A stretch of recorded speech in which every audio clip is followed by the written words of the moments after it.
क्या? क्या? आज थोड़ी ठंड कम है तो। आज ठंड ज़्यादा है क्या? मुझे थोड़ा पता, मुझे कम लग रहे थे इसलिए मैं नहीं गया। नहाया तो मैं रोज ही रहता।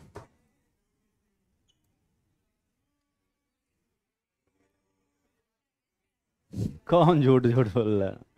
अरे शक्ल से नहीं लगता पर ठीक है। शक्ल से तू भी नीच लगता है पर ठीक है। शक्ल से दिखने से थोड़े कुछ होता।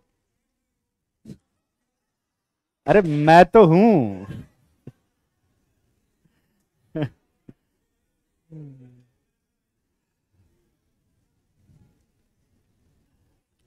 ठीक है। 5 स्टार रूल लिखवा दिया था ना?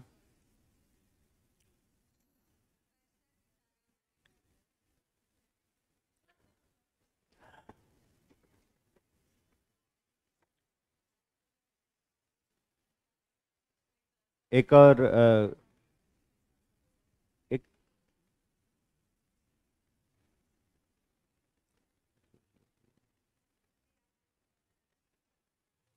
मुझे याद नहीं मैंने क्या पढ़ाया तुम लोगों को।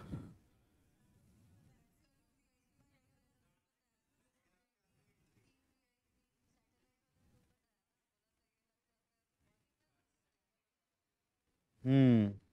ठीक है।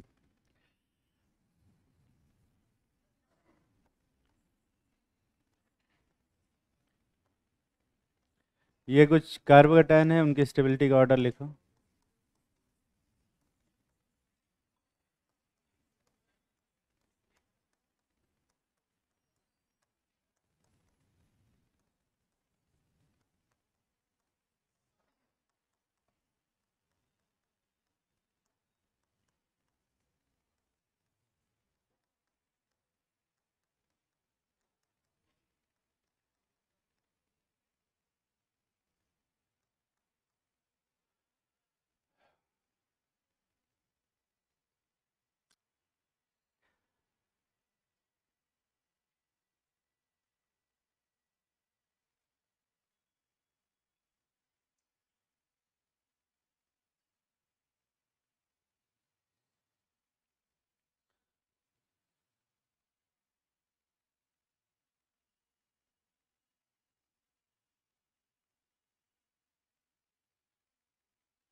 कल भी तुम लोग 12 बजे से ही क्लास है मेरी। तो परसों 2 क्लास है केमिस्ट्री की। ठीक है। फिर इसके बाद 3 दिन की छुट्टी है। 27 को भी छुट्टी है। हाँ। अब 26 को छुट्टी थी, 28 को छुट्टी थी, तो 27 को छुट्टी कर दी गई ताकि तुम वैसे भी नहीं आते।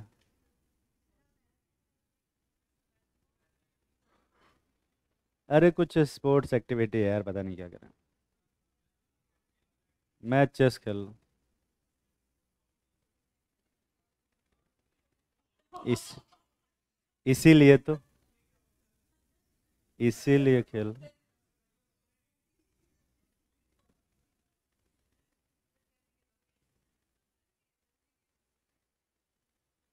ये इसका ऑर्डर लिखा तुम लोगों ने? हाँ ठीक है। अच्छी बात।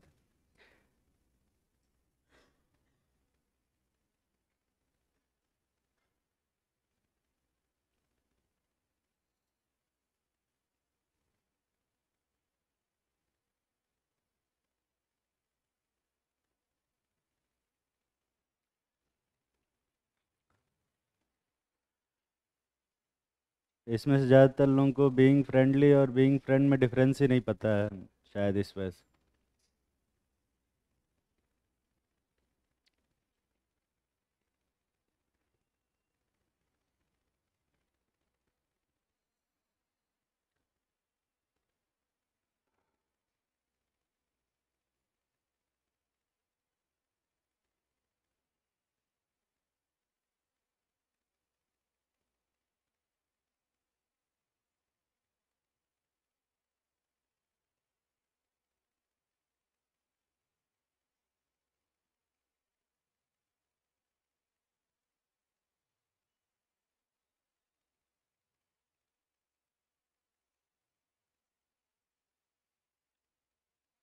कर लिया होगा।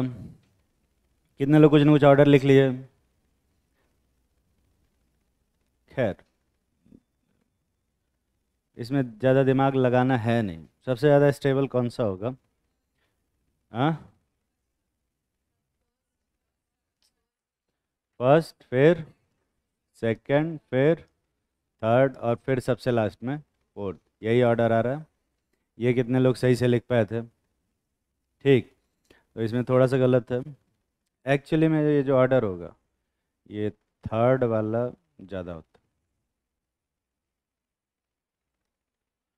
और उसका रीज़न है बस यही, रूल का ये एक छोटा सा एक्सेप्शन। पहले, क्योंकि मैंने कहा ना, कॉन्सेप्ट नहीं पढ़ा है मैंने, रूल पढ़ा है, तो रूल पढ़ाएंगे तो एक्सेप्शन आएगा ही। तो ऐसे में जो बेंजाइलिक कार्बोकेटायन, वो टर्शरी ब्यूटाइलिक कार्बोकेटायन से थोड़ा सा कम स्टेबल होता है, थोड़ा सा बस। उसके अलावा अगर अगर यहाँ पर एक भी इलेक्ट्रॉन डोनेटिंग ग्रुप लगा दे, CH3 भी लगा देते हैं ना, तो फर्स्ट की स्टेबिलिटी ज़्यादा हो जाएगी। ठीक, बस इस चीज़ का ख्याल रखना। छाप लो, पढ़ा रहे थे।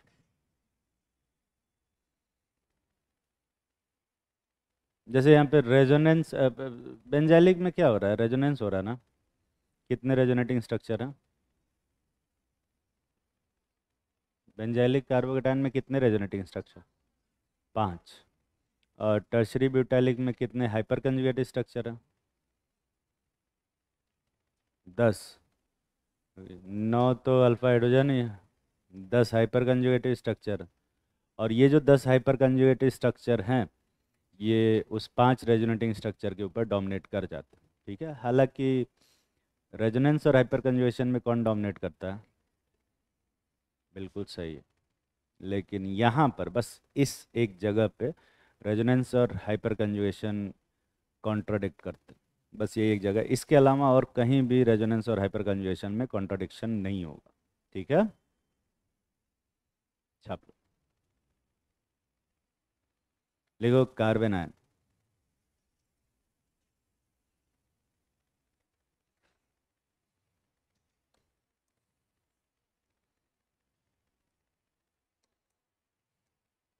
कार्बन आयन में अगर कार्बन पे 4 ग्रुप जुड़े हुए हैं, एक्स, वाई, जेड, डब्ल्यू, और डब्ल्यू की इलेक्ट्रोनेगेटिविटी कम है, ऐसे में ये इलेक्ट्रॉन किधर शिफ्ट होगा?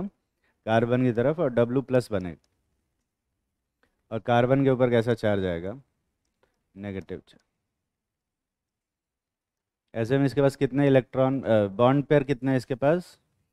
3, और लोन पेयर 1। तो हाइब्रिडाइजेशन sp3। तो स्ट्रक्चर क्या होगा? टेट्राहेड्रल। और शेप कैसा बनेगा? तो टेट्राहेड्रल स्ट्रक्चर बनेगा कुछ ऐसा। कार्बन यहाँ पे होगा, एक साइड लोन पेयर,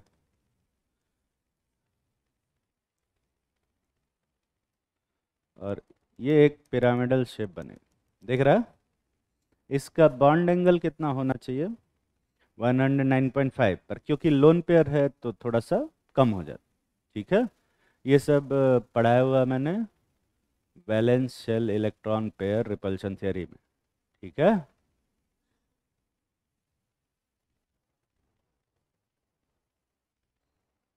कौन सी थियरी में? कौन सी थियरी में ये पढ़ा है मैंने? हाँ, कौन सी रिपल्शन थियरी?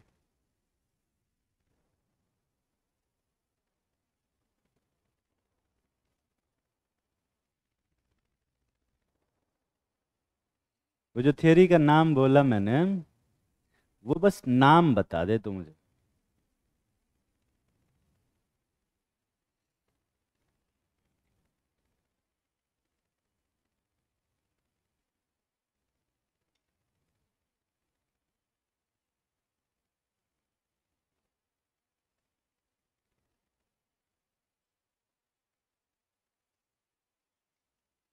एक्सपेक्टेड था वैसे, पर ठीक है, बैठ जा बैठ जा।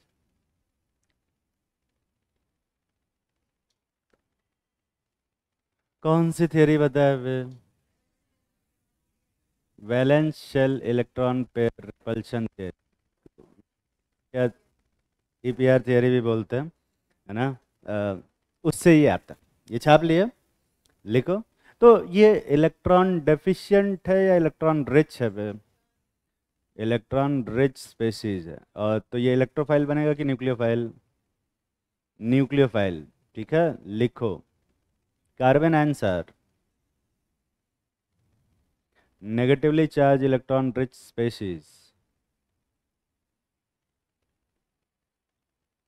Carbon answer, negatively charged electron rich species having 8 electron, having 8 electron in carbon atom, in carbon atom.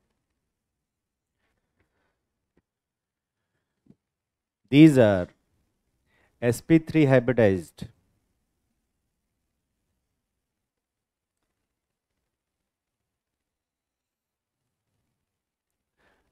tetrahedral structure,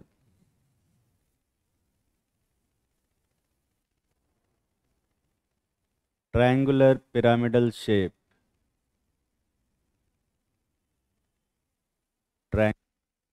pyramidal shape with bond angle less than 109.5. Bond angle जो होता है इसका 109.5 से थोड़ा सा कम होता है।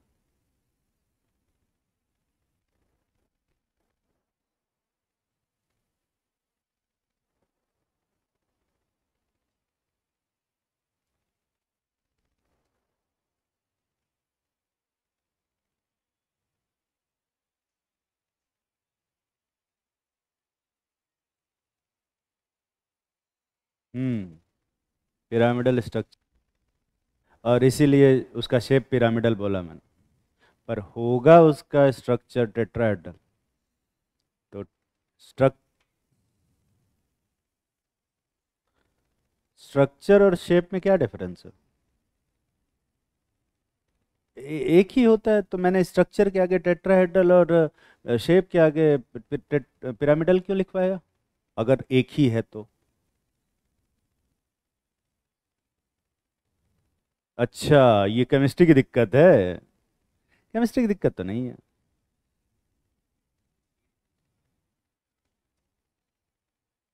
एक्चुअल शेप पिरामिडल होगा। और दिखेगा कैसा?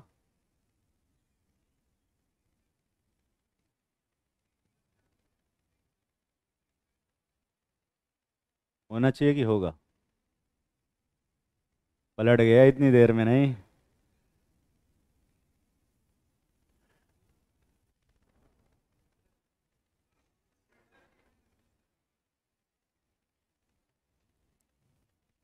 मैं स्ट्रक्चर और शेप में कंफ्यूज ही नहीं कर रहा हूं, तू स्ट्रक्चर और शेप में कंफ्यूज है। मैं बस बता रहा हूं। वो होता है, हाइब्रिडाइजेशन से आता है। ठीक है, हाइब्रिडाइजेशन अगर sp होगा तो स्ट्रक्चर लीनियर होगा। हाइब्रिडाइजेशन अगर sp2 होगा तो स्ट्रक्चर ट्राइगोनल प्लेनर होगा। हाइब्रिडाइजेशन अगर sp3 होगा तो टेट्राहेड्रल स्ट्रक्चर होगा, और sp3d होगा तो ट्रायंगुलर बाइपिरामिडल होगा। ये सब स्ट्रक्चर हाइब्रिडाइजेशन से डिसाइड होता है। शेप वो होता है जो हम एक्सरे डिफ्रैक्शोमीटर से देखते हैं। तो शेप एक ऑब्जर्वेशन वाली चीज़ है, और स्ट्रक्चर एक थियोरेटिकल चीज़ है। तो थियोरेटिकली इसका स्ट्रक्चर क्या होना चाहिए? टेट्राहेड्रल। और तो टेट्राहेड्रल होता भी है, पर क्योंकि एक्सरे डिफ्रैक्शोमीटर में ये जो लोन पेयर है नहीं दिखता है, इसलिए ये दिखता कैसा है? पिरामिडल। तो पिरामिडल वो शेप वो होता है जो हमें दिखता है, और स्ट्रक्चर क्या होता है? जो वो होता है। ठीक है, अभी भी कंफ्यूजन है? बैठ जाओ। ये जो लोन पेयर है, ये कौन से ऑर्बिट में है? एस ऑर्बिट में है या पी ऑर्बिटल में? तो ये लोन पेयर sp3 ऑर्बिटल में है। लिखो, lone pair is present in sp3 hybridized orbital।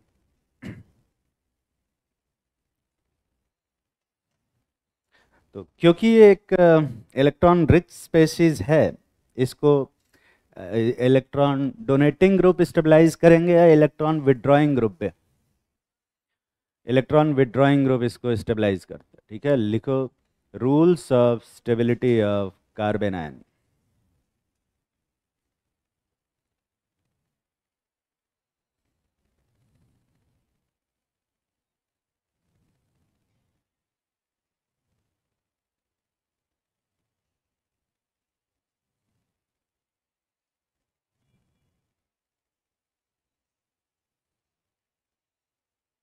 Rules of stability of carbon ion.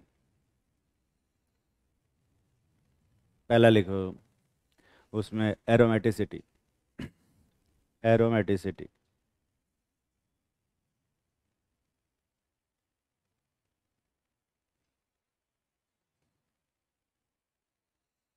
aromatic carbon ions are most stable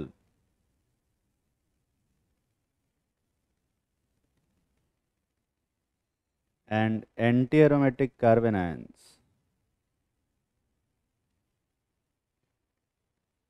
least stable.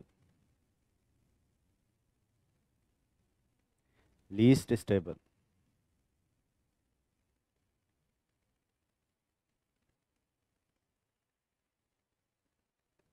लिख लिया? अगला लिखो दूसरा रूल, रेजोनेंस।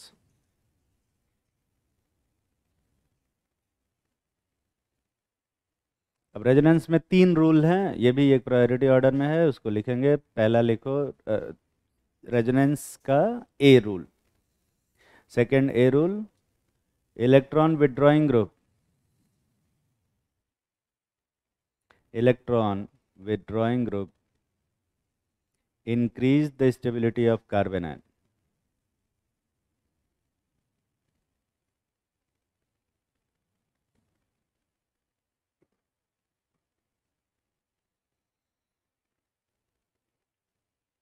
बी रूल लिखो,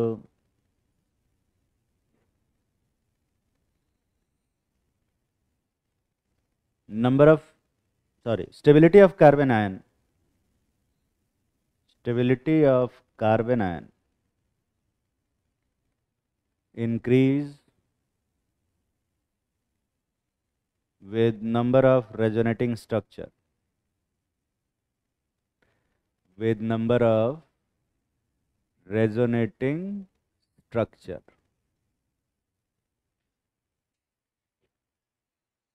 और सी रूल लिखेंगे, electron donating group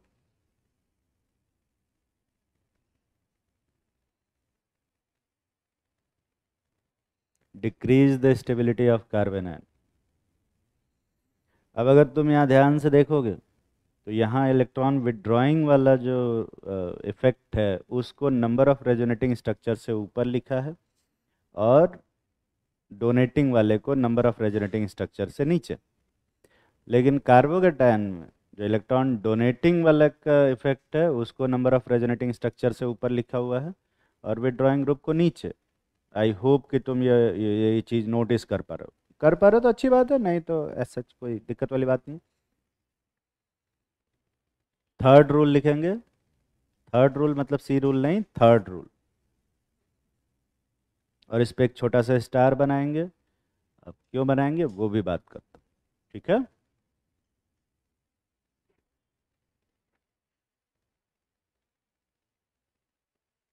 hyper conjugation.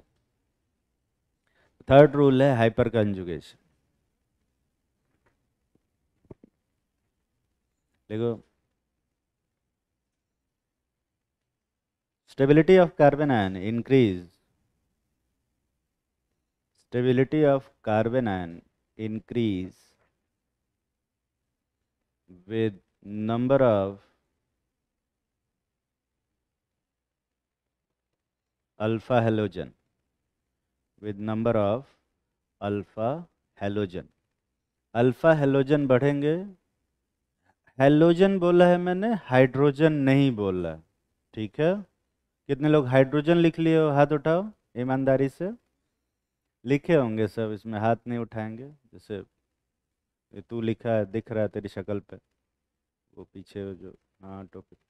अच्छा, नहीं लिखा। ठीक है। थोड़ा प्रिडिक्शन गलत हो रहा है आज मेरा, नहीं?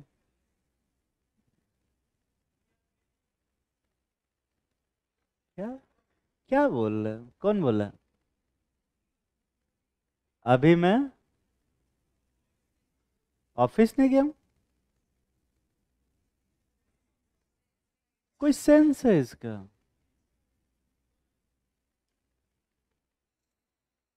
ठीक है। हाँ, अभी प्रॉपर नहीं उठाऊं। तो अल्फा हेलोजन की वजह से, अल्फा हेलोजन जब बढ़ता है तो कार्बन आयन की स्टेबिलिटी क्या होती है? बढ़ती है। पर अल्फा हेलोजन जो इफेक्ट डालता है कार्बन आयन के ऊपर, वो कौन सा इफेक्ट होता है? -H। पता है ना बे? तो जैसे जैसे अल्फा हेलोजन बढ़ेगा तो -H बढ़ेगा, जिसकी वजह से उसकी कार्बन आयन की स्टेबिलिटी बढ़ेगी। अब क्योंकि -H इफेक्ट सिलेबस में नहीं है ना, तो -H वाला इफेक्ट मैं लिखवा नहीं सकता, तो ये स्टार इसलिए बना है क्योंकि इस टाइप से कभी क्वेश्चन नहीं आएगा। आना नहीं चाहिए क्योंकि सिलेबस में नहीं है, पर अब दे ही देते हैं लोग बिना नाम लिए। उसके जस्ट नीचे लिखो। तो सिलेबस में क्या है वे? +H इफेक्ट, जिसको हम हाइपर कंजुगेशन बोलते हैं, और उसकी वजह से कोई इफेक्ट नहीं पड़ता। लिखो, stability of carbon ion, stability of carbon ion does not depend on alpha hydrogen. Alpha hydrogen, alpha hydrogen से कार्बन आयन की स्टेबिलिटी पे कोई फर्क नहीं पड़ता। और अल्फा हेलोजन की वजह से फर्क पड़ता है, पर वो जो इफेक्ट लगाता है वो सिलेबस में नहीं है। तो अगर कोई पूछे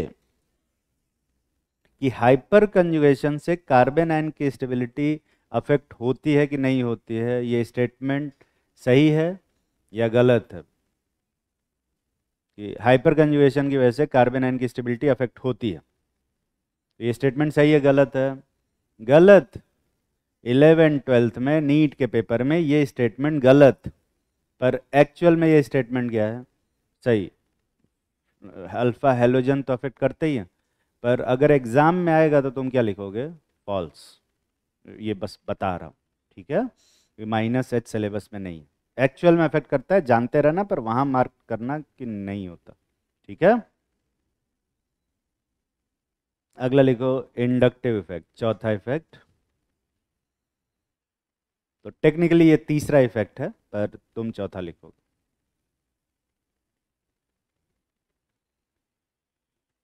और ये लाइन फिर से पहली बार नहीं लिखवा रहा हूँ, पर आखिरी बार लिखवा रहा हूँ। लिखो, electron withdrawing group increase the stability of carbon ion. Electron withdrawing group increase the stability of carbon ion, and electron donating group decrease the stability of carbon ion. एक छोटा सा क्वेश्चन करते हैं। Write the decreasing order of stability of following carbon ion.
शायद ये जो कार्बो carbon ions मैंने बनाए हैं, ये क्वेश्चन मैंने दिया हुआ है पहले भी, विद कार्बोकेटायन। जाके देख लेना, कोई ऑर्डर चेंज तो नहीं हो रहा। एक बार चेक कर ले, जहाँ जहाँ कार्बोकेटायन था इससे पहले वाले क्वेश्चन में, क्या वहीं वहीं पे कार्बन आयन बनाया मैंने?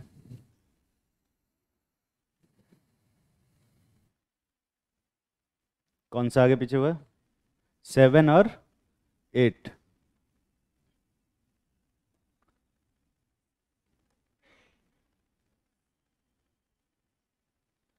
ठीक है ना? हाँ, वो 7 8 में मुझे भी कन्फ्यूजन था।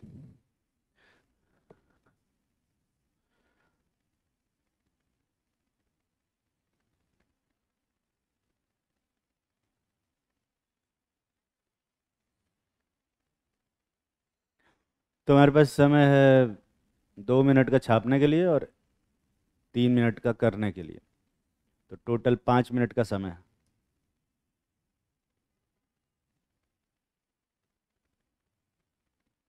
मैं तुम्हारी थोड़ी सी हेल्प कर देता हूँ।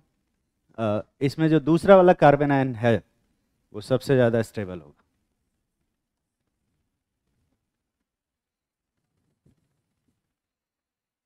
वो कहाँ बताएं?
कितने लोग कुछ ना कुछ ऑर्डर लिख लिए?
कितने लोग कुछ ना कुछ ऑर्डर लिख लिया?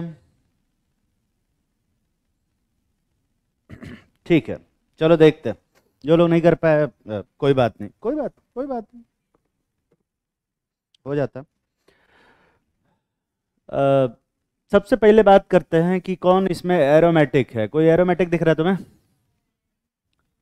सेकंड वाला एरोमेटिक है, इसकी स्टेबिलिटी को क्या कर दिया है सबसे ज़्यादा। कोई एंटी एरोमेटिक दिख रहा है? 1, 3 और 4, तो ऑब्वियस सी बात है 1, 3 और 4 इन सब की एनर्जी क्या होगी, स्टेबिलिटी क्या होगी सबसे कम। पर अब इनमें किसकी एनर्जी, किसकी स्टेबिलिटी ज़्यादा होगी, वो देखने के लिए देखोगे number of resonating structure, sorry electron withdrawing group. तो कोई इलेक्ट्रॉन विड्रॉइंग ग्रुप है क्या कहीं पे? फोर्थ वाले में, फोर्थ वाले की स्टेबिलिटी क्या होगी सबसे ज़्यादा। और उसके बाद किसकी स्टेबिलिटी होगी? थर्ड वाले की, और फिर किसकी भी? फर्स्ट वाला सबसे कम स्टेबल। ये दिखाई दे रहा है 4, 3, 1। ये ऑर्डर कितने लोग सही से सोचे थे एटलीस्ट कि 2 सबसे ज़्यादा होगा और 4, 3, 1 ऐसे होंगे? ठीक है, ठीक है, ठीक। अब बात करते हैं बाकी कंपाउंड्स में जो जिसमें रेजोनेटिंग स्ट्रक्चर हैं पर एरोमेटिक नहीं है। तो 5, 6, 7, 8 में सब में 5 रेजोनेटिंग स्ट्रक्चर है, 6 वाले में 6 रेजोनेटिंग स्ट्रक्चर है, दिख रहा है? तो 6 वाले की स्टेबिलिटी क्या होगी सबसे ज़्यादा। इसके बाद आता है 5, 7, 8 की, और फिर आएगा 9, 10 की, दिख रहा है? यही होगा ना बे? और इसके बाद बचेगा अपना 11, 12, 13, 14 और 15, यही आ रहा है। इनमें अभी ऑर्डर नहीं लिखा है मैंने, पर ये मोरलेस यही ऑर्डर, ठीक है? मोरलेस वाला ऑर्डर तो लिख ही सकते हो। अब इनमें आपस में क्या ऑर्डर होगा, इसमें आपस में क्या ऑर्डर होगा, और इन सब में आपस में क्या ऑर्डर होगा, ये बाद में देखेंगे, ठीक है? 5, 7, 8 का देखते हैं। 5 में 5 रेजोनेटिंग स्ट्रक्चर है पर कोई इलेक्ट्रॉन डोनेटिंग ग्रुप नहीं है। 7 में एक प्लस आर से इलेक्ट्रॉन डोनेटिंग ग्रुप है और CH3 प्लस आई से। तो सबसे ज़्यादा स्टेबल कौन सा होगा? 5, दिख रहा है ना? तो 5 वाला ज़्यादा स्टेबल होगा। Right. इसके बाद कौन ज़्यादा स्टेबल होगा? 8, क्योंकि 7 में प्लस आर से स्टेबिलिटी घट रही है और 8 में किससे घट रही है? प्लस आई से। तो कौन ज़्यादा डिक्रीज करेगा? प्लस वाला ज़्यादा डिक्रीज करेगा, तो 7 की स्टेबिलिटी क्या हो जाएगी सबसे कम। इसके बाद 9 और 10 में देखो रेजोनेटिंग स्ट्रक्चर दोनों जगह बराबर है, पर 9 में यहीं पर CH3 का प्लस आर, सॉरी CH3 का प्लस आई लग रहा है, जिसकी वजह से 9 की स्टेबिलिटी कम हो जाएगी 10 से। नहीं, कैसे लिखेंगे इसको? 10 वाले को इधर लाओ, 9 वाले को, सॉरी 9 वाले को इधर, यही आएगा।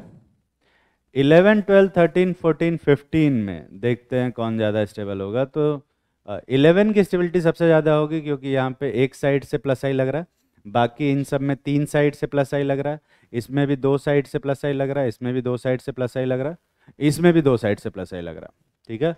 तो सबसे ज़्यादा स्टेबल कौन सा होगा? 11, ठीक है?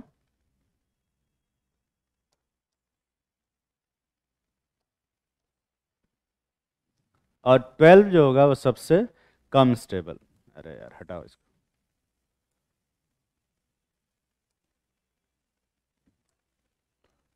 12। इसके बाद कौन आएगा? अल्फा हाइड्रोजन मत गिनना। अल्फा हाइड्रोजन से स्टेबिलिटी अफेक्ट होती है कि नहीं होती है? नहीं होती है, ठीक है? तो अब 11 भी हो गया, 12 भी हो गया हिसाब किताब। तो 13, 14, 15 में सिर्फ क्या देखोगे? CH3 का प्लस आई। तो सबसे ज़्यादा प्लस आई कहाँ लग रहा है? 13 में। और सबसे कम कहाँ लग रहा है? 15 में। तो सबसे ज़्यादा स्टेबल 15, 14 और फिर क्या पे? 13। ये ऑर्डर आएगा। और ये क्वेश्चन एग्जाम में तुम्हारे नहीं आएगा, पर इसका कुछ एक पोर्शन जरूर एग्जाम में आएगा। ईमानदारी से हाथ उठाओ, कितने लोग ये ऑर्डर पूरा सही से लिख पाए थे? ठीक। कितने लोग एक का पोजीशन अलग कर दिए थोड़ा, एक इधर उधर हो गया? कौन सा? नाइन टेंथ वाला तो खैर आसान था, उसको तो ठीक है। अल्फा हाइड्रोजन गिन लिया था क्या? बाकी खैर तो मैं क्या ही पूछूं। पर कार्बोकैटायन की स्टेबिलिटी का ऑर्डर भी मैंने लिखा था, और ये कार्बन आयन की स्टेबिलिटी का भी ऑर्डर लिखा है, एग्जैक्ट वहीं पे कार्बोकैटायन और कार्बन आयन है।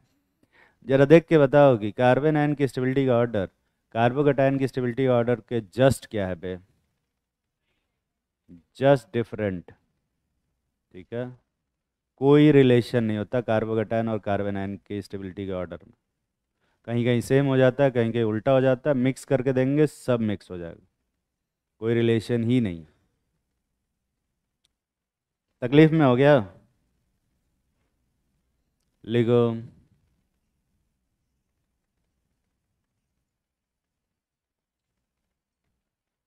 फ्री रेडिकल,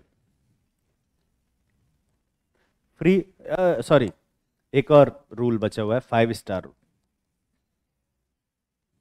5 स्टार वाले बचा, फोर फोर रूल, 5 रूल तो लिखवा है। 5 स्टार रूल में सिर्फ एक रूल है, सिर्फ और सिर्फ एक रूल लिखो। Negative charge on more electronegative carbon is more stable. Negative charge on more electronegative carbon atom is more stable. और इस रूल का सिर्फ एक एग्जाम्पल है ये। अगर कार्बन की इलेक्ट्रोनेगेटिविटी बढ़ जाती है तो उस पर जो नेगेटिव चार्ज होगा उसकी स्टेबिलिटी भी क्या हो जाएगी? बढ़ जाएगी। तो sp कार्बन पे नेगेटिव चार्ज ज़्यादा स्टेबल होगा कि sp3 कार्बन पे? sp पे। और ये रूल रेजोनेंस तक भी डोमिनेट करता है। मैं एक रेफरेंस के लिए बता देता हूं तुम्हें, एक रेफरेंस के लिए, ये कार्बन आयन देखो,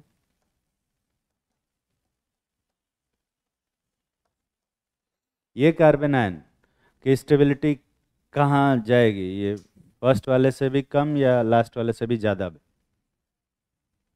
हाँ, तो ये जो कार्बन आयन होता है इसकी स्टेबिलिटी यहाँ पे आती है।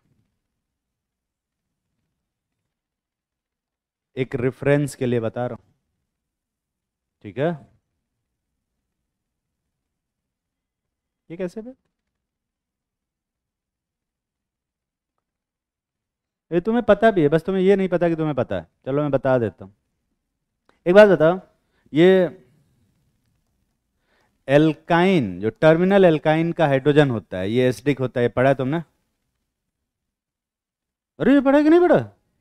ये हाइड्रोजन एसिडिक होता है। और तुमने ये पढ़ा है कभी कि ये जो टॉल्विन होता है वो एसिडिक होता है? टॉल्विन का एसिडिक नेचर कभी पढ़ा है कि नहीं पढ़ा है?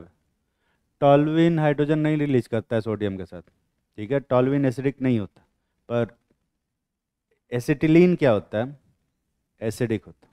इसका मतलब यहाँ से जब हाइड्रोजन निकालेंगे तो जो नेगेटिव चार्ज आएगा वो किस केस में ज़्यादा स्टेबल है? इसके केस में। और ये इतना ज़्यादा स्टेबल होता है कि रेजोनेंस को डोमिनेट कर जाता है। ठीक है, रेफरेंस के लिए बता रहे हैं, याद रख लेते तो अच्छी बात है, नहीं तो कोई दिक्कत वाली बात नहीं। ठीक है, छाप लो। देखो फ्री रेडिकल,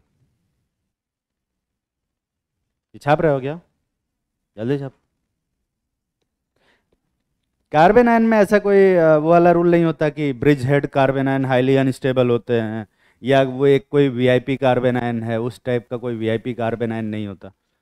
और और भी कोई बाकी जो रूल लिखवाए हैं वो सब नहीं होता। कार्बोकैटायन में दुनिया भर के एक्सेप्शन आते हैं, क्योंकि कार्बोकैटायन से ज़्यादा क्वेश्चन पूछे जाते हैं। तो जब ज़्यादा क्वेश्चन पूछे जाएंगे तो अब एक छोटा सा रूल वो उतने सारे क्वेश्चन में अप्लाई नहीं हो पाता। ठीक है, क्योंकि रूल पढ़ा रहे हैं, कॉन्सेप्ट नहीं पढ़ा रहे। ठीक है, कॉन्सेप्ट पढ़ाएंगे तो एक्सेप्शन नहीं मिलेगा, रूल पढ़ाएंगे तो मिलेगा। क्या हुआ? प्लस आई, कार्बन जो होते हैं एल्काइल ग्रुप वो प्लस आई इफेक्ट लगाता है। तो अगर टर्शरी होगा कार्बन आयन तो 3 साइड से प्लस आई लगेगा, प्राइमरी होगा तो सिर्फ एक साइड से प्लस आई लगेगा। और इसीलिए टर्शरी कार्बन आयन कम स्टेबल होते हैं देन, हाँ, रिंग वाले भी 2 साइड से लगाएंगे। ठीक है, लिखो फ्री रेडिकल। अगर कहीं कार्बन पे ऐसा एक्स, वाई, जेड और डब्ल्यू है और इसको सनलाइट के प्रेजेंस में कोई फ्री रेडिकल इनिशिएटर है, उसके प्रेजेंस में बॉन्ड तोड़ रहे हैं, तो ये बॉन्ड कैसे टूटेगा? होमोलिटिकली। दिख रहा है ना? और ऐसे में यहाँ डब्ल्यू फ्री रेडिकल निकल जाएगा और कार्बन पे ऐसा एक्स, वाई और जेड आएगा। कितने बॉन्ड पेयर अब है? 3।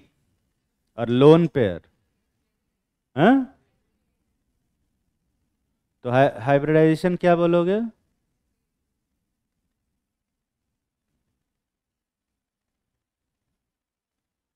तो चश्मा निकाल के सुनता है क्या? हाइब्रिडाइजेशन क्या होगा? कैसे? तो स्ट्रक्चर क्या होगा?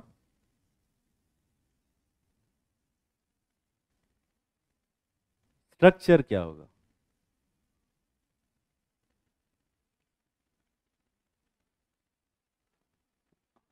स्टेबल होगा। गुड। और शेप कैसा होगा?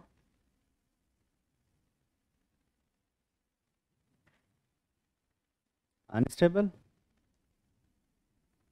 क्या शेप कैसा होगा? वो भी स्टेबल होगा। स्टेबल तो एक्सपेक्ट नहीं किया था मैं, पर खैर अब उससे क्या ही एक्सपेक्ट करें।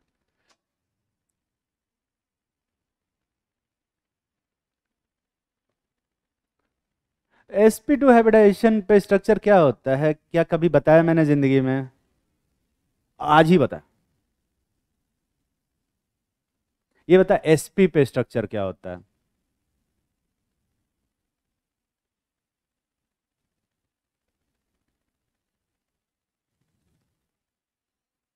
अच्छा, कार्बन मैक्सिमम कितना बॉन्ड बना सकता है, ये बता सकता है?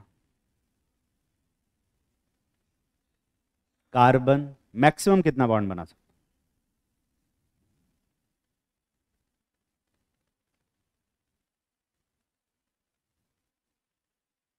क्या?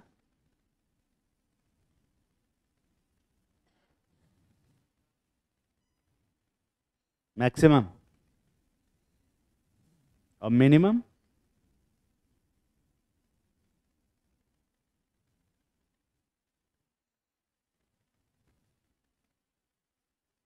मिनिमम एक। तेज बोल थोड़ा सा, मुझे उतना सुनाई नहीं देता।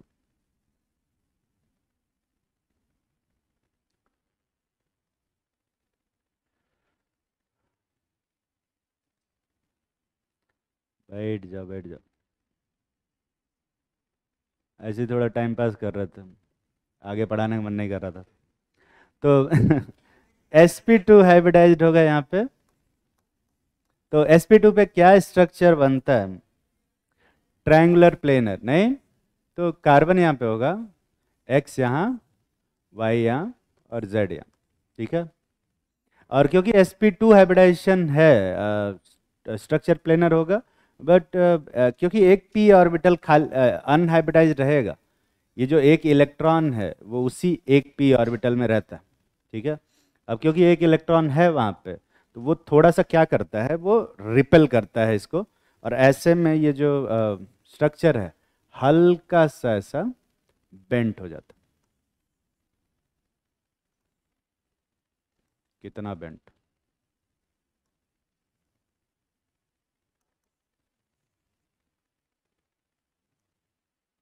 हल्का सा बेंट हो जाता है। और यहाँ जो स्ट्रक्चर बनता है, वो शेप बनता है, वो ट्रायंगुलर पिरामिडल बनता है, स्लाइटली पिरामिडल होता है, क्योंकि एक इलेक्ट्रॉन का रिपल्शन होगा जिसकी वजह से हल्का सा पिरामिडल हो जाएगा। ठीक है। लिखो। अच्छा, पहले फोटो बनाओगे ना?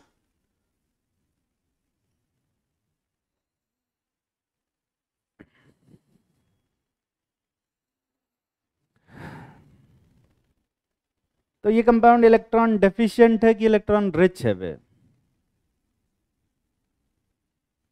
डेफिशिएंट। 7 इलेक्ट्रॉन है, स्टेबिलिटी के लिए कितना चाहिए? 8। हाँ, हालांकि कार्बोकेटायन जितना डेफिशिएंट नहीं है, पर है ये डेफिशिएंट।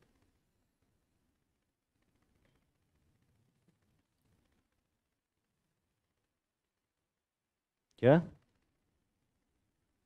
क्या? ओमेगा, फिजिक्स पढ़ रहे हैं इधर? ओमेगा कहाँ से आ गया? फिजिक्स कौन? अच्छा, राय सर पढ़ा रहे हैं ना। हाँ, तो फिजिक्स दिमाग में। अरे ओमेगा जैसा दिख रहा है, ओमेगा नहीं है वो, डब्लू। वो छोटा डब्लू है। हाँ, बड़ा डब्लू होता तो लोग उसके नीचे 10 करोड़ रुपया खोजने लग जाते। तो छोटा सा डब्लू।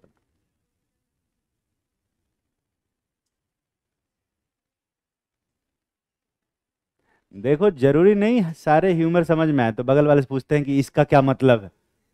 ठीक है, नहीं समझ में आ रहा, कोई बात। सारे ह्यूमर सबके लिए नहीं है। वो नीच वाले पे मजा आया ना तो लोगों को, बस वैसे ही तुम्हारे लिए। लिख लिया? लिखो।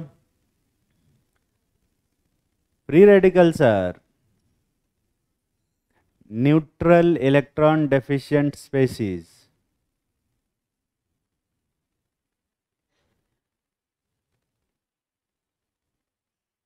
हैविंग 7, ब्रैकेट में लिखना ऑड, ऑड लिखना था ना, O, O D D, bracket close.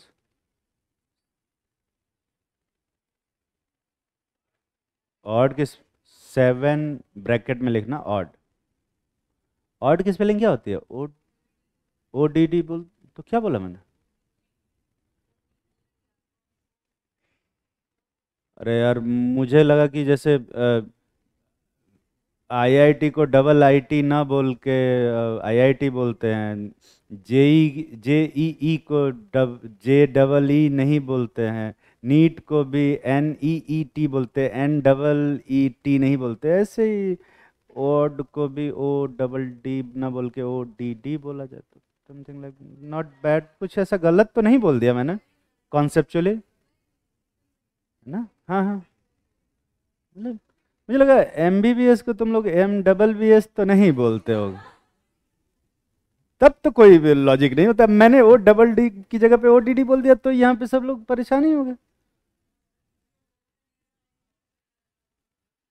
बताओ, हमारा कुत्ता कुत्ता, तुम्हारा कुत्ता टॉमी है मतलब। हाँ हाँ, वैसा ही कुछ है यार, मैं उसका डायलॉग थोड़े कॉपी करूंगा। क्या लिखवाया मैंने? Odd number of electron, 7 electron, तो वहां पे ब्रैकेट में ऑड लिखोगे। 7 एक ऑड नंबर है, बस उसको रिप्रेजेंट करने के लिए मैंने लिखा odd electron. These are sp2 hybridized, sp2 hybridized triangular planar structure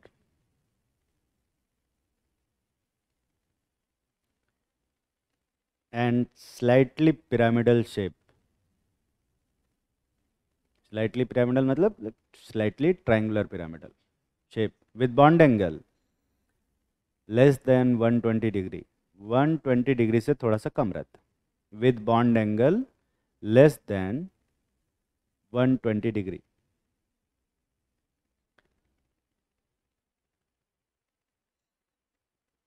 The unpaired electron present in the unpaired electron present in unhybridized p orbital। ये जो एक अनपेयर्ड इलेक्ट्रॉन है वो कौन से ऑर्बिटल में रहता है? अनहाइब्रिडाइज्ड पी ऑर्बिटल में रहता है, क्योंकि हाइब्रिडाइजेशन में पार्टिसिपेट नहीं किया वो पी ऑर्बिटल। ठीक है? Due to this unpaired electron, due to this unpaired electron,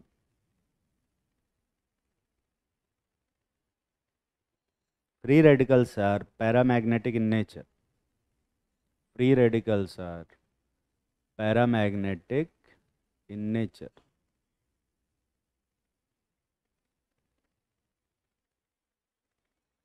having magnetic moment √3,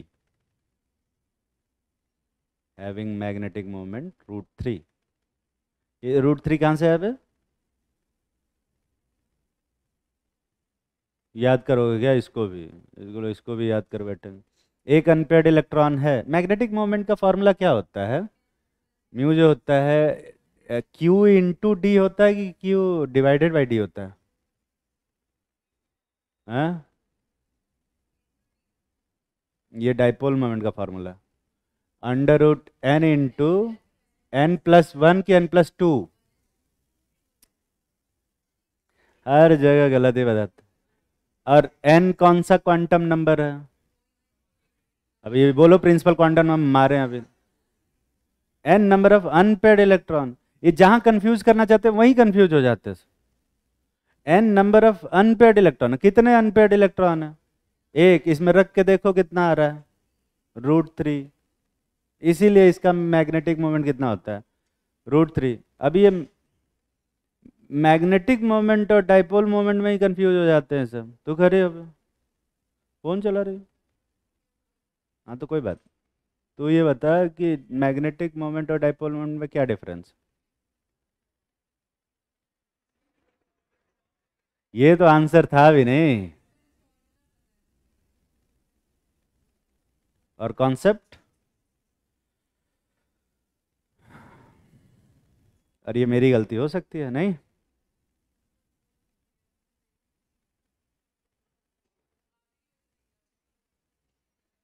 phone भी मेरी वजह से गिर गया था।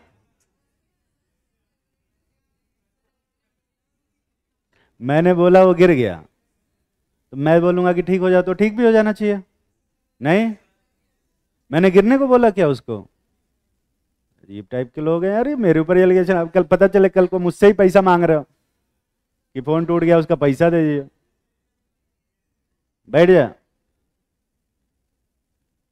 डाइपोल मोमेंट और मैग्नेटिक मोमेंट में डिफरेंस जानता है? कोई भी बता सकता है।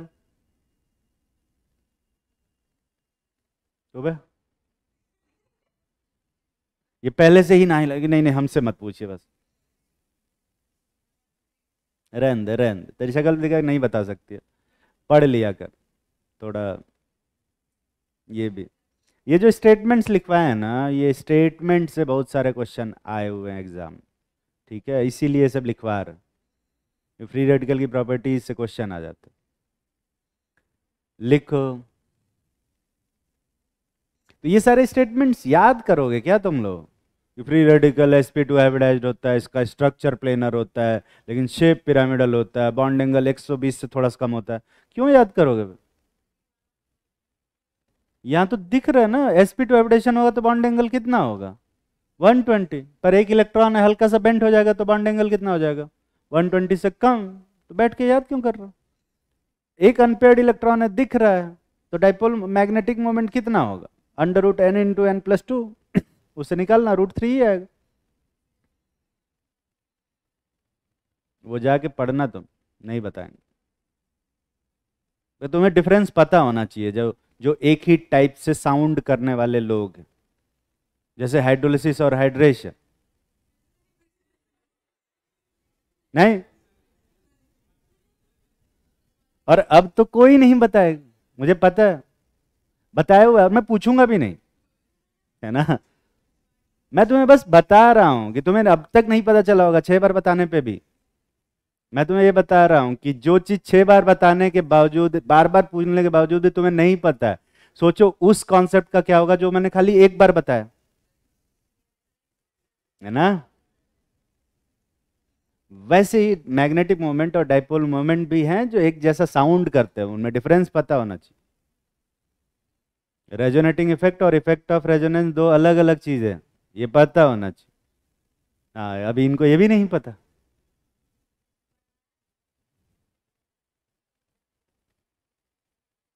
क्या बता, छोड़ो। इन्हें बहुत सारे लोगों को तो आयनाइजेशन एनर्जी और वर्क फंक्शन में डिफरेंस नहीं पता होगा, हालांकि दोनों एक जैसा साउंड भी नहीं करते। पता है? हाँ, दोनों अलग अलग पढ़ा है।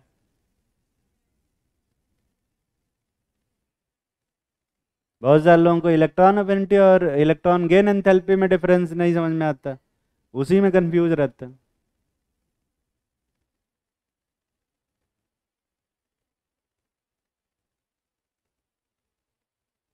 बहुत सारे लोगों को एरोमेटिक कंपाउंड्स और बेंजीन डेरिवेटिव में कंफ्यूजन रहता है।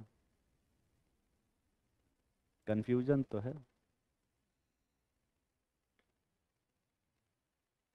बहुत सारे लोगों को इलेक्ट्रोलिटिक सेल और इलेक्ट्रोकेमिकल सेल में कंफ्यूजन रहता है, पता नहीं क्या।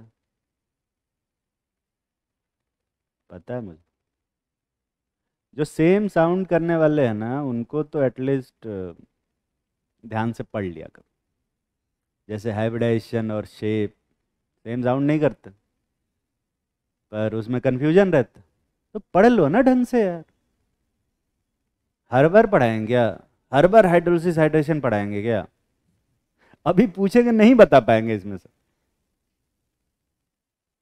कितने लोगों को डिफरेंस पता है, हाथ उठाओ, देख लो। पूछूंगा नहीं मैं, पर हाथ कोई नहीं उठाएगा, मुझे पता है। कोई बात नहीं, भगवान मालिक है। हाँ, तो लिखो rules of stability of free radical.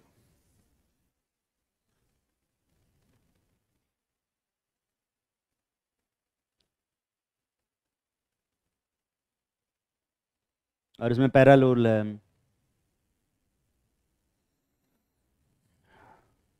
क्या लिखवाएंगे वे? हाँ, रेजोनेंस लिखो। एरोमेटिसिटी क्यों नहीं लिखवाया फ्री रेडिकल में स्टेबिलिटी के लिए? क्योंकि फ्री रेडिकल। हाँ हाँ हाँ, तू कुछ बोल, बोल ले कुछ बोल। एरोमेटिसिटी नहीं लिखवाया, सब में एरोमेटिसिटी लिखवाया था कि एरोमेटिक जो कंपाउंड्स होंगे वो हाईली स्टेबल है। फ्री रेडिकल में एरोमेटिसिटी क्यों नहीं लिखवा रहा? क्योंकि फ्री रेडिकल कभी एरोमेटिक बन ही नहीं सकते, क्योंकि फ्री रेडिकल में हमेशा ऑड नंबर ऑफ इलेक्ट्रॉन होंगे, है ना? 1 इलेक्ट्रॉन, 3 इलेक्ट्रॉन, 5, 7, 9 ऐसे।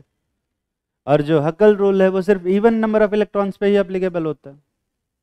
तो उसके अलावा जितने भी कंपाउंड बचते हैं वो सब के सब नॉन एरोमेटिक होंगे, तो एरोमेटिसिटी का कॉन्सेप्ट ही नहीं आता। इसलिए फ्री रेडिकल में एरोमेटिसिटी से कुछ डिसाइड नहीं कर सकता। ठीक है, लिखो रेजोनेंस। और यहाँ पे 2 रूल है।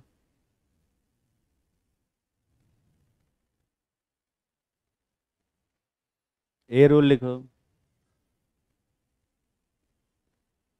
Electron withdrawing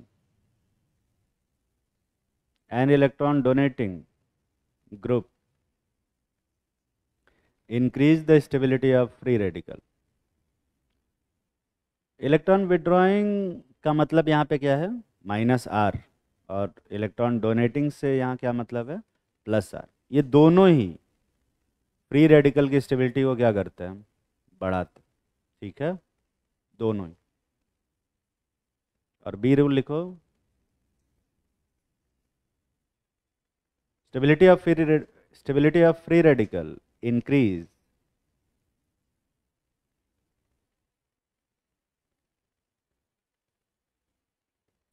with number of resonating structure। Number of resonating structure ज़्यादा होगा तो फ्री रेडिकल की स्टेबिलिटी क्या होगी? ज़्यादा हो। ठीक है,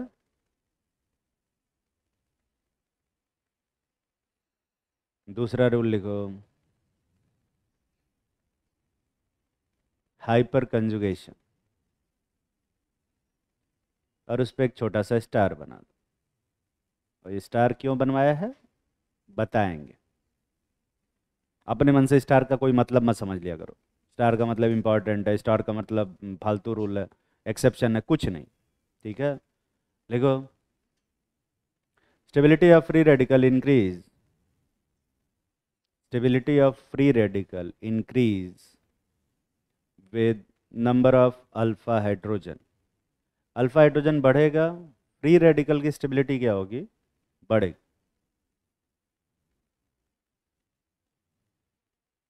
stability of free radical increase with number of alpha hydrogen.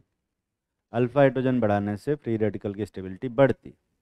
तो बहुत सिंपल सा रूल है, इस पे स्टार क्यों बनवाया फिर? नहीं, इसमें कोई पॉइंट नहीं। अब हाइपर कंजुगेशन से फ्री रेडिकल की स्टेबिलिटी पे अलग अलग किताबों में अलग अलग चीज़ें लिखी हुई हैं।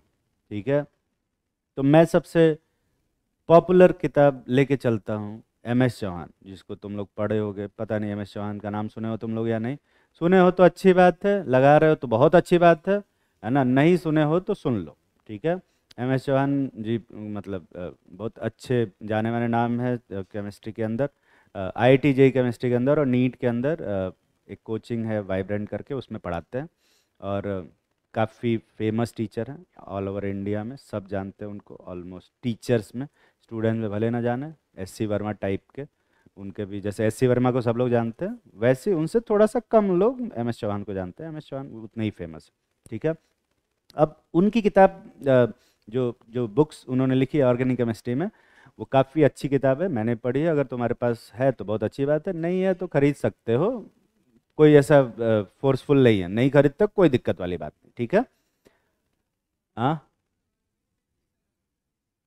बंटवा तो नहीं देंगे, तुम लेना चाहो तो ले सकते हो, है ना। मुझे बस यहाँ नॉलेज बांटने के लिए दिया गया है, तो भेजा गया है, तो मैं नॉलेज बांट रहा हूँ। वो उसमें से जितना नॉलेज ले सकते हो ले लो, है ना। किताब, पैसा, समोसा, ये सब तो सेकेंडरी चीज़ें हैं, है ना। हाँ बिल्कुल।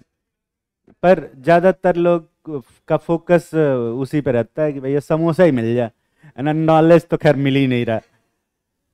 अरे समोसा ही खाना था तो 80,000 फीस काहे दिया है, समोसा 80,000 फीस देते 4 साल तक समोसा खाते। पर जितना भी दिए, है ना, तो समोसा खाने के लिए आओ तो कोई सेंस नहीं बनता है, पर खैर। तो पर्टिकुलरली एम एस चौहान की बुक में ये रूल को फॉलो नहीं करते, ठीक है। वो कहते हैं, एम एस चौहान जी ये कहते हैं कि फ्री रेडिकल की स्टेबिलिटी अल्फा हाइड्रोजन के ऊपर डिपेंड नहीं करती, ठीक है, खाली एम एस चौहान। इसके अलावा बाकी जितनी किताबें हैं वो सब ये कहते हैं कि जो एम एस चौहान से इंस्पायर्ड नहीं है, वो सब ये कहते हैं कि फ्री रेडिकल की स्टेबिलिटी अल्फा हाइड्रोजन पे डिपेंड करती है, ठीक है। और तो अगर दो बुक्स में, दो लोगों में अगर कॉन्ट्राडिक्शन है किसी चीज़ को लेके, तो किसकी बात मानी जाएगी? एनसीईआरटी की, है ना। जो एनसीईआरटी में लिखा होगा उसकी बात मानेंगे, है ना। और एनसीईआरटी में इस पे कुछ नहीं लिखा है, ठीक है। तो अब मोए मोए हो गया, ठीक है। ये कौन सी जगह से आवाज़ निकाला?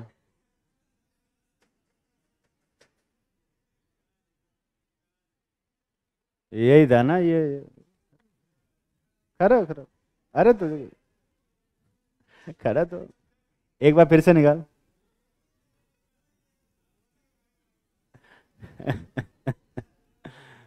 बैठ जा बैठ जा। तो मेरा पर्सनल ओपिनियन ये देखो, मैं टीचर हूँ, साइंटिस्ट तो हूँ नहीं कि मैं एक्सपेरिमेंटली चेक करके बताऊं कि अल्फा हाइड्रोजन में डिपेंड कर रहा है कि नहीं कर रहा है। पर जितना मैंने केमिस्ट्री पढ़ी है उसमें अल्फा हाइड्रोजन बढ़ने से स्टेबिलिटी बढ़ती, ठीक है। जितना मैंने केमिस्ट्री पढ़ा है उसके बेसिस पे, कुछ और किताबें देखी थी मैंने, उसमें उसमें भी ऊपर भी फॉरेन राइटर की बुक्स हैं, उसमें भी अलग अलग लोग अलग अलग चीज़ें फॉलो कर रहे हैं। तो M S Chauhan Morrison Boyd को फॉलो करते हैं, इसलिए मॉरिसन बॉयड में लिखा हुआ है कि नहीं डिपेंड करता है, पर जेरी मार्च में लिखा है कि वो डिपेंड करता है, तो मत जानो, ठीक है। फॉरेन ऑथर हैं वो सब ऐसे ही लिखते हैं, तो मैं भी कंफ्यूज हूँ, मुझे नहीं पता है। तो मुझे लगता है कि नीट वाले लोग भी कंफ्यूज होंगे, उनको भी नहीं पता होगा। तो इस टॉपिक से रिलेटेड नीट में क्वेश्चन अभी तक नहीं आया, ठीक है। और मैं एक्सपेक्ट करता हूँ कि आगे भी ना आए, क्योंकि मैं ये स्टेटमेंट नहीं बोल सकता कि नहीं आएगा, क्योंकि जब मैं बोलता हूँ कि नहीं आएगा उस साल अगले साल दे देते, तो मैं नहीं बोलूँगा, ठीक है। तो हाइपर कंजुगेशन पे फ्री रेडिकल की स्टेबिलिटी को लेके बड़ा कंफ्यूजन है, किसी को कुछ नहीं पता है। कुछ लोग कहते हैं डिपेंड करता है, बढ़ता है, और कुछ लोग कहते हैं बिल्कुल डिपेंड नहीं करता है। अगर तुम एम एस चौहान की बुक लगा रहे हो तो उसमें ये मान के करना कि अल्फा हाइड्रोजन पे फ्री रेडिकल की स्टेबिलिटी डिपेंड नहीं करती है, ठीक है। तो उसमें जो आंसर होगा वो मैच करेगा। पर और कोई बुक लगाते हो, जैसे ओपी टंडन या कोई और एक बुक है, और भी आता है सब, अगर कोई बुक और लगा रहे हो या फिर पीडब्ल्यू की मॉडल लगा रहे हो, तो उसमें अल्फा हाइड्रोजन पे स्टेबिलिटी डिपेंड करेगी, ठीक है। नीट में क्वेश्चन नहीं आएगा तो उस पर डिस्कशन करना बेकार है, क्योंकि एनसीईआरटी में कुछ भी नहीं लिखा है, ठीक है। और इसीलिए इसके ऊपर स्टार बनाया था, ठीक है। थर्ड रूल लिखो।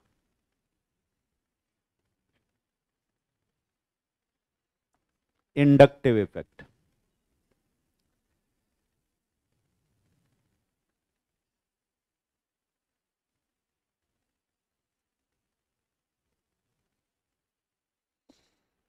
उसमें लिखो, इलेक्ट्रॉन विड्रॉइंग एंड डोनेटिंग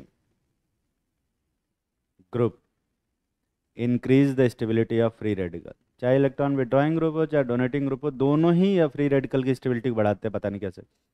तो रेजोनेंस में भी इलेक्ट्रॉन विड्रॉइंग ग्रुप और डोनेटिंग ग्रुप स्टेबिलिटी बढ़ाते हैं, और इंडक्टिव में भी इलेक्ट्रॉन विड्रॉइंग और डोनेटिंग ग्रुप स्टेबिलिटी को बढ़ाते हैं। ठीक है।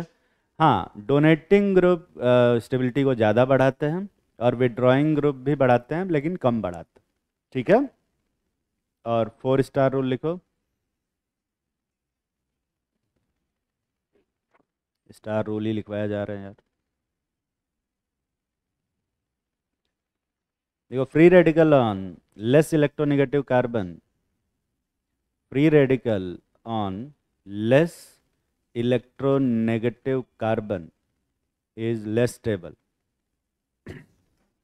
और इसका सिर्फ एक ही एग्जाम्पल है, तो मैं वही एग्जाम्पल लिखूंगा एज यूजुअल जो कि सब जगह लिखवा है। तो ये फ्री रेडिकल ज़्यादा स्टेबल होगा इस फ्री रेडिकल से, सॉरी प्लस आ गया, और जो कि ज़्यादा स्टेबल होगा इस वाले फ्री रेडिकल। इसका सिर्फ यही एक एग्जाम्पल है, लिख लेना। नहीं, जो लिखवा है उसे क्या लिखवा है मैंने? Free radical on less electronegative is less stable, more stable, sorry वो मोर स्टेबल लिखना, लेस स्टेबल नहीं, मोर स्टेबल, ये लिख लेना। ठीक है। अगला लिखो कार्बीन। फ्री रेडिकल की स्टेबिलिटी से नीट में बहुत ही कम क्वेश्चन है, और जो ये रूल लिखवाया है उसको फॉलो करोगे तो आंसर आ जाएगा। ठीक है। मेन जो क्वेश्चन आता है वो आता है कार्बीन से, कार्बीन की स्टेबिलिटी से नहीं, कार्बीन होता क्या है इससे ज़्यादा क्वेश्चन आता है। ठीक है। देखो, प्रिपरेशन ऑफ कार्बन, कार्बन होता क्या है, कैसे बनता है वो देखते हैं। अगर कहीं पर कार्बन में एक्स, वाई और जेड है, डब्ल्यू भी है, यहाँ पर दो तरीके से कार्बन का फॉर्मेशन होता है। ठीक है। एक होता है बाय हेट्रोलिटिक बॉन्ड फिजन और दूसरा होता है बाय होमोलिटिक बॉन्ड फिजन। तो अभी पहले हेट्रोलिटिक बॉन्ड फिजन वाला देखते हैं, ध्यान से सभी लोग सुनना, लिखने पे फोकस कम करेंगे, देखने पे फोकस ज़्यादा करेंगे। तो W और C में से मान ले कि W ज़्यादा इलेक्ट्रोनेगेटिव है, तो ऐसे में ये बॉन्ड किसकी तरफ शिफ्ट होगा? W की तरफ, और W निकल जाएगा यहाँ पे माइनस चार्ज लेके। ठीक है। और Z और C में मान ले कि C ज़्यादा इलेक्ट्रोनेगेटिव है, तो ऐसे में ये बॉन्ड किधर टूटेगा? C की तरफ, और यहाँ से क्या निकलेगा? Z प्लस निकलेगा। ठीक है। तो जो यहाँ पे बचेगा वो क्या बचेगा वे? CX, यही बचेगा, और यहाँ पर 2 इलेक्ट्रॉन ऐसे रहेंगे। ठीक। तो बॉन्ड पेयर कितना होगा यहाँ पे? अरे बॉन्ड पेयर कितना होगा? 2, और लोन पेयर 1, तो हाइब्रिडेशन क्या होगा? sp2। और sp2 पे स्ट्रक्चर क्या होता है? हाँ, ट्रायंगुलर प्लेनर। तो एक साइड यहाँ पे कार्बन होगा, इधर x इधर y, और ये जो इलेक्ट्रॉन होगा वो कौन से ऑर्बिटल में होगा? p में या s में? sp2 में। ठीक है, sp2 में हो। और एक ऑर्बिटल, क्योंकि 2 ऑर्बिटल हैं यहाँ पे, p ऑर्बिटल यूज हुए हैं, एक p ऑर्बिटल खाली होगा अनहाइब्रिडाइज्ड, तो इसको बोलते हैं अनहाइब्रिडाइज्ड वैकेंट p ऑर्बिटल। एक खाली p ऑर्बिटल होगा जो उसी के परपेंडिकुलर होगा। क्योंकि एक लोन पेयर है यहाँ पे, इसकी रिपल्शन की वजह से जो बॉन्ड एंगल है वो क्या हो जाएगा? 120 से कम हो जाएगा। समझ में आ रही है बात? अरे समझ में आ रहा है कि नहीं आ रहा है? ये एक कार्बन बनता है। दूसरा तरीका है हेट्रोलिटिक बॉन्ड फिजन। मान ले कि बॉन्ड को होमोलिटिकली ना तोड़ के कैसे तोड़ रहे हैं? हेट्रोलिटिकली तोड़ रहे हैं। हेट्रोलिटिकली तोड़ेंगे तो ये वाला इलेक्ट्रॉन W पे जाएगा, और ये वाला इलेक्ट्रॉन किस पे जाएगा? C पे, और इसमें भी ये वाला बॉन्ड Z पे जाएगा और ये वाला C पे। तो ऐसे में यहाँ जो स्ट्रक्चर बनेगा ये कुछ ऐसा होगा। देखो, एक इलेक्ट्रॉन यहाँ, बॉन्ड पेयर कितने यहाँ पे? 2, और लोन पेयर पे लोन पेयर एक भी नहीं, एक भी नहीं, क्योंकि ये इलेक्ट्रॉन इधर है, एक इलेक्ट्रॉन इधर है। तो ये ऐसा क्या दो सिंगल लोगों को बोल के कपल बोल सकते हैं क्या? नहीं, ये ऐसे ऐसे नहीं, ऐसे नहीं बोलते। ठीक है, ये इधर है और ये उधर है, तो उधर ये पेयर नहीं है। ठीक है, तो बॉन्ड पेयर कितने अपने पास? दो, और लोन पेयर एक भी नहीं। तो हाइब्रिडाइजेशन क्या होगा? sp, और ऐसे में स्ट्रक्चर क्या बनेगा? लीनियर। तो कार्बन यहाँ पे रहता है, एक तरफ x और दूसरी तरफ ऐसा y रहता है। ठीक है, और क्योंकि एक ही p ऑर्बिटल यूज हुआ है, यहाँ पर दो p ऑर्बिटल अनहाइब्रिडाइज्ड रहेंगे और वैकेंट रहेंगे, परपेंडिकुलर। ये परपेंडिकुलर है, सारे दिखाई दे रहा है ना? तो एक ये वाला ऐसे रहेगा, और ये वाला क्योंकि ये बाहर की तरफ रहेगा, ऐसे बना नहीं सकते, इसलिए 45 पे बना रहे। ठीक है, आई होप कि तुम्हें समझ में आ रहा हो। और एक एक इलेक्ट्रॉन इस वाले में ऐसे ऐसे रहे। ठीक है, अब क्योंकि ये जो इलेक्ट्रॉन है वो ऐसा थोड़ा अनसिमेट्रिकली डिस्ट्रीब्यूटेड है, ये जो बॉन्ड है हल्का सा बेंट हो जाता है, हल्का सा बेंड हो जाता है। तो स्ट्रक्चर लीनियर होता है, पर शेप कैसा आता है? स्लाइटली बेंड शेप आता है। यहाँ स्ट्रक्चर क्या होता है? ट्रायंगुलर प्लेनर, और शेप कैसा होता है? बेंट, और बॉन्ड एंगल कितना होता है? 120 से कम। यहाँ पे बॉन्ड एंगल कितना होता है? 180 से थोड़ा सा कम। ठीक है, क्या हुआ?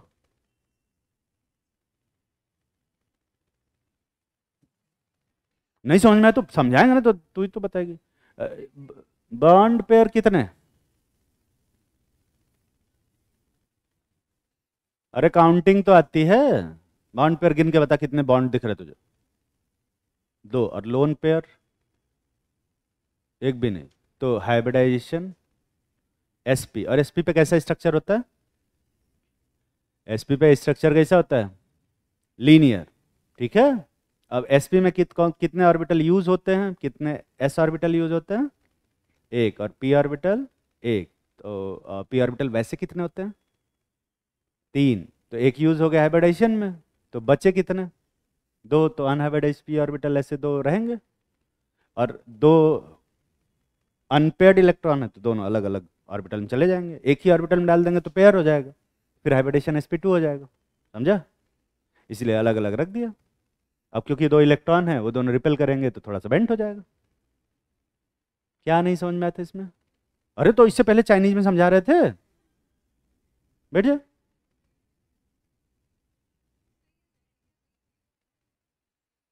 सनलाइट के प्रेजेंस में बॉन्ड तोड़ा, और इसी वजह से सारे बॉन्ड होमोलिटिकली टूट।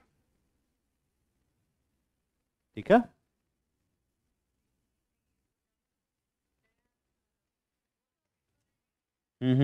अच्छा ये ऊपर वाले में पूछ रहा हूं, ये वीकली बॉन्डेड क्यों है? ये Z लेस इलेक्ट्रोनेगेटिव है कार्बन से, तो बॉन्ड कार्बन की तरफ टूटेगा। ठीक है, तो यहाँ पे दो तरह के कार्बिन बनते हैं।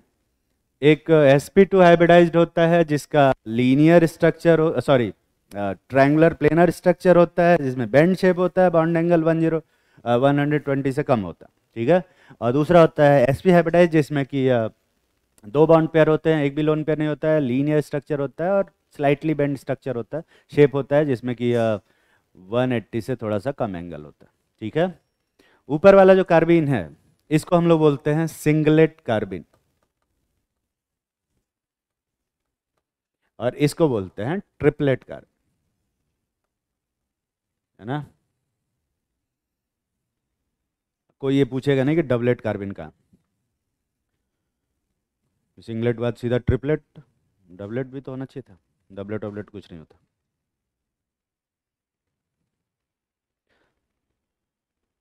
दो कॉलम बनाएंगे, एक तरफ लिखेंगे सिंगलेट कार्बिन और दूसरी तरफ लिखेंगे ट्रिपलेट कार्बिन।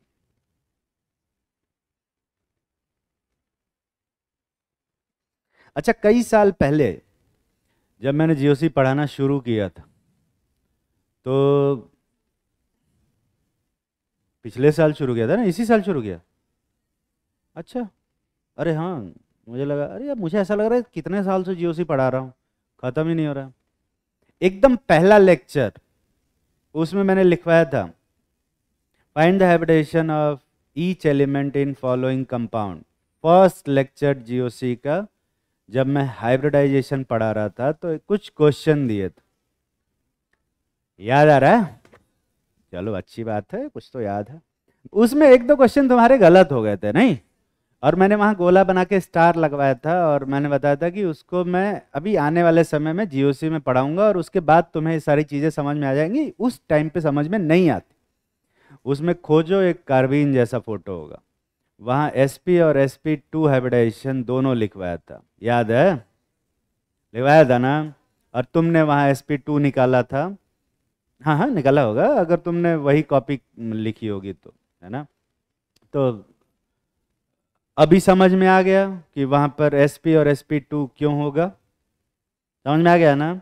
उसके अलावा सेकंड वाली रो में थर्ड वाले नंबर पे एक नाइट्रोजन होगा, हाँ फोर्थ वाले पे, सॉरी उससे पहले क्योंकि एक और कंपाउंड दे दिए थे। हाँ फोर्थ वाले नंबर पे नाइट्रोजन का हाइब्रिडाइजेशन सबने निकाला था sp3 और मैंने लिखवाया था क्या बे, sp2, है ना? और स्टार बनवाया था।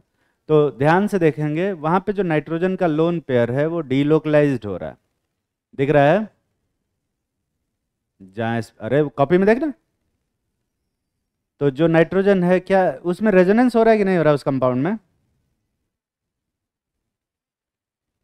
जिसमें sp2 करवाया था?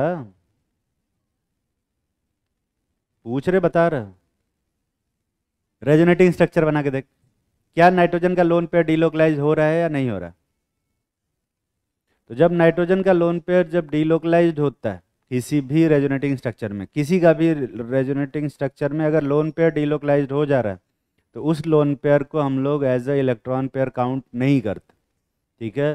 तो नाइट्रोजन के पास उस नाइट्रोजन में बॉन्ड पेयर कितना है, 3, और लोन पेयर क्योंकि वो तो डीलोकलाइज हो गया तो है ही नहीं, तो हाइब्रिडाइजेशन क्या हो जाएगा, sp2, पर उससे जस्ट ऊपर वाले NH नहीं, उससे और ऊपर वाले में NH2 है ना? क्लास का टाइम हो गया क्या? ए जय गोपाल। तो उससे जस्ट ऊपर वाले में, दो ऊपर वाले में नाइट्रोजन का हाइब्रिडेशन sp3 ही लिखवाया मैंने, क्योंकि वहां पर नाइट्रोजन का लोन पेयर डीलोकलाइज नहीं हो रहा, ठीक है? सेम ऐसे ही थर्ड वाली लाइन में मैंने एनिलीन दिया था और नाइट्रोजन का हाइब्रिडेशन क्या बताया था, sp2 और स्टार बनाया था, वहां भी नाइट्रोजन का लोन पेयर क्या हो रहा है, डीलोकलाइज हो रहा है, ठीक है? तो अभी जो स्टार बनाए थे वो सब समझ में आ गया, ठीक? अभी एक स्टार और है जो नहीं समझ में आया होगा, अब वो कार्बन का sp2 वाला पढ़ाएंगे, कहाँ परेशान, वो भी पढ़ाएंगे, ठीक है? दो कॉलम बनाओ, एक तरफ लिखो सिंगलेट और दूसरी तरफ लिखो ट्रिपलेट। हाँ पता है टाइम हो गया, कौन बोला टाइम हो गया? छोड़ दें।